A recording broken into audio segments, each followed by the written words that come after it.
Di studio sudah hadir juru bicara dari kedua kubu, ada Ansy Lema, juru bicara tim pemenangan Ahok Jarot, dan Angga Wira, juru bicara sekaligus wakil sekretaris tim pemenangan Anies Sandi. Selamat malam Bang Ansy, selamat malam Mas Angga. Selamat malam.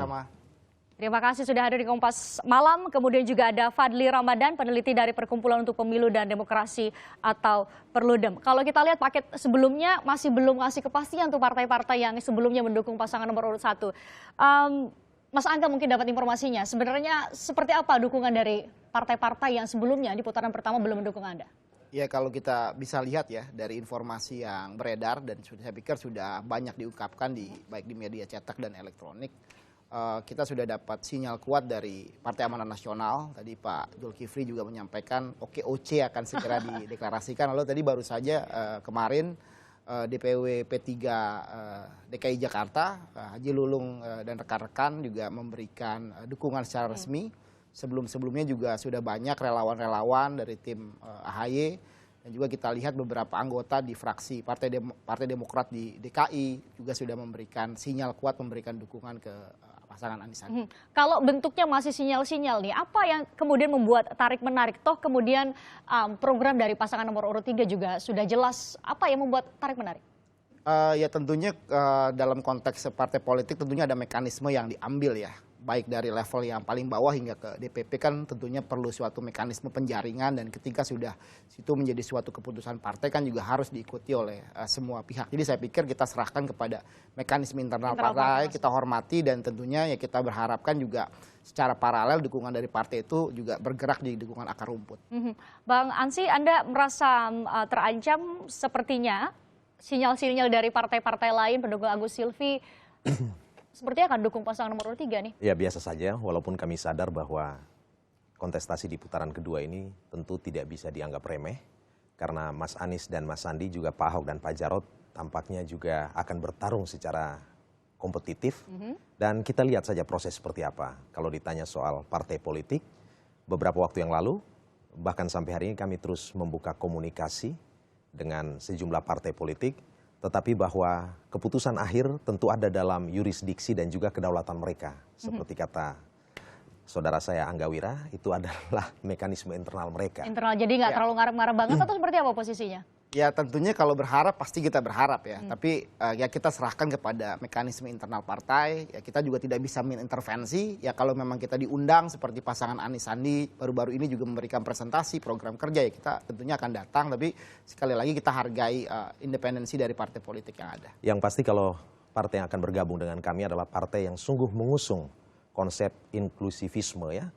Menghadirkan Jakarta sebagai kota yang beragam, kota yang berbineka, yang mengapresiasi berbagai suku, agama, dan etnik. Memangnya ini kalau yang pasangan menjadi nomor hal urut yang 3 paling tidak penting. Saya tidak mengatakan demikian, tetapi bahwa Jakarta ini adalah ibu kota negara, tempat hidup orang dari Aceh hingga Papua, apapun agama, etnik, dan rasnya, sehingga kemudian partai-partai politik yang akan mendukung pasangan kami tentu adalah partai-partai politik yang bisa menghadirkan Jakarta sebagai rumah bersama, rumah yang nyaman bagi mereka, apapun etnik dan agamanya. Kira-kira seperti itu. Mas Angga, Jakarta bukan rumah bersama kalau pilih nomor 3. Salam kita aja salam bersama. Dan tentunya kita menghadirkan Mas Anies dan Bang Sandi ini hadir untuk semua elemen masyarakat di DKI. Dan tentunya kalau kita bisa flashback juga ke belakang, ketika pada waktu itu Bang Sandi masih menjadi calon gubernur, kita sudah melakukan silaturahim dan komunikasi secara lebih formal juga. Artinya mendaftar misalnya ke Partai Demokrat, ke P3, ke PAN. Itu sudah melakukan proses komunikasi politik yang sudah jauh-jauh hari. Artinya komunikasi yang dibangun ini bukan serta-merta pada waktu putaran kedua ini berlangsung, tapi dari sebelum-sebelumnya. Ini bagian dari kita menghargai sistem kepartaian, meritokrasi, dan tentunya membangun demokratisasi yang lebih baik lagi di Indonesia. Mas Fadli, Anda melihat dukungan dari partai atau setidaknya deklarasi dari partai-partai yang sebelumnya tidak mendukung dua pasangan calon ini di putaran kedua, apakah akan begitu berdampak besar atau pemilih Jakarta adalah pemilih rasional yang lebih melihat pada visi misi program yang konkret? Ya, kalau secara legal formal kan sebetulnya soal partai pendukung sudah selesai di tahap pencalonan ya. Hanya saja kemudian ketika putaran kedua hanya ada satu pasangan calon yang kemudian tidak ikut di putaran kedua, tentu partai politik pendukungnya akan mengalihkan dukungan soal sikap politik saja sebetulnya. Nah, tapi kita berharap memang kalau memang ada partai politik pendukung pasangan calon nomor 1 yang akan mengalihkan dukungan, kita berharap dukungannya lebih kepada dukungan berbasiskan programatik ya.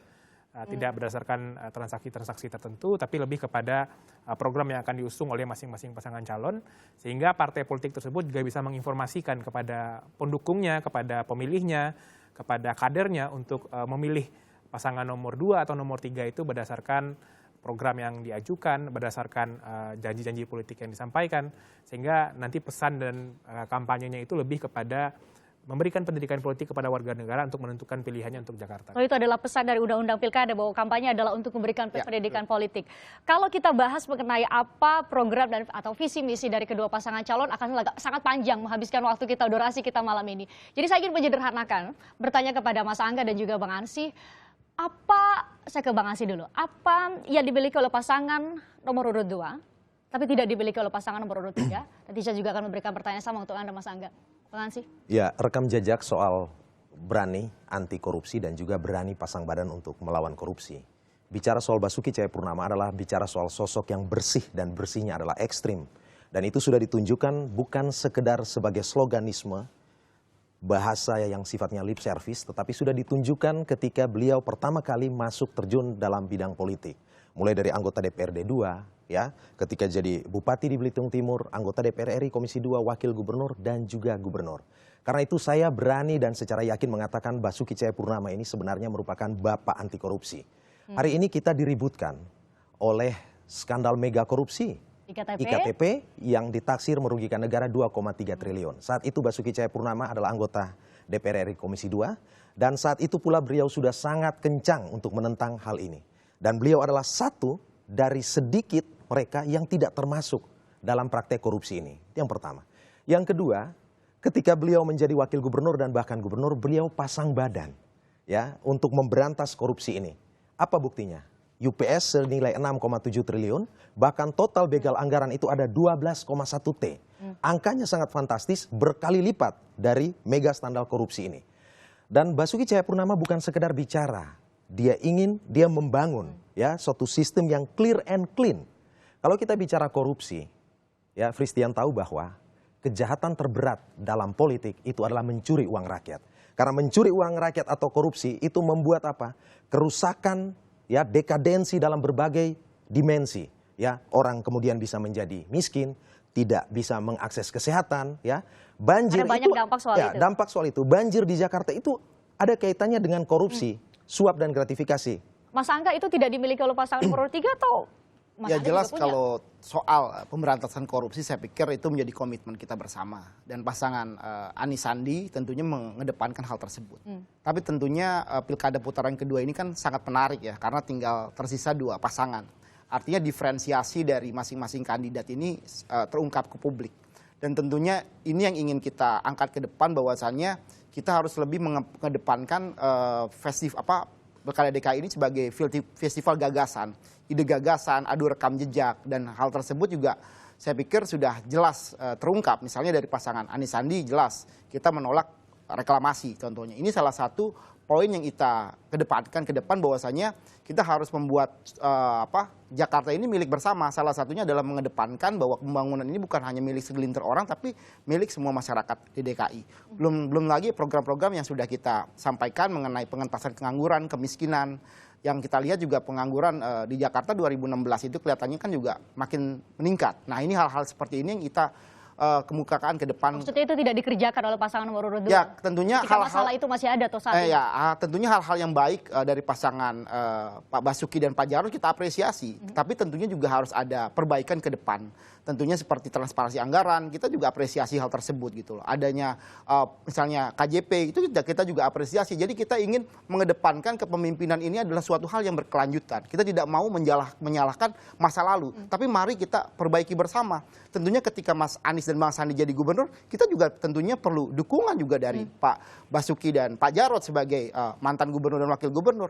Begitu juga para pendukungnya. Jadi membangun Jakarta ini kita tidak bisa sepihak, tapi harus bersama-sama. Makanya daripada itu visi misi kita Anies dan Sandi ini jelas, maju kotanya, bahagia warganya. Karena kita tidak ingin membuat Jakarta ini menjadi kegaduhan. Maksudnya zaman Pak Ahok nggak bahagia nih? ya silakan masyarakat yang menilai. Tapi tentunya apa yang baik dari Pak Ahok dan Pak Jarot kita apresiasi. Dan tentunya kita akan perbaiki secara berkelanjutan seperti itu. Kita akan bahas, enak sekali mendengarkannya di tingkat elit. Kalau perdebatannya adalah soal adu visi dan misi. Namun hari-hari ini kita pun disuguhkan terhadap ada kampanye negatif dan kampanye hitam. Itu tidak bisa dielakkan. Nanti kita akan bahas. Namun usai jeda saudara di Kompas Malam.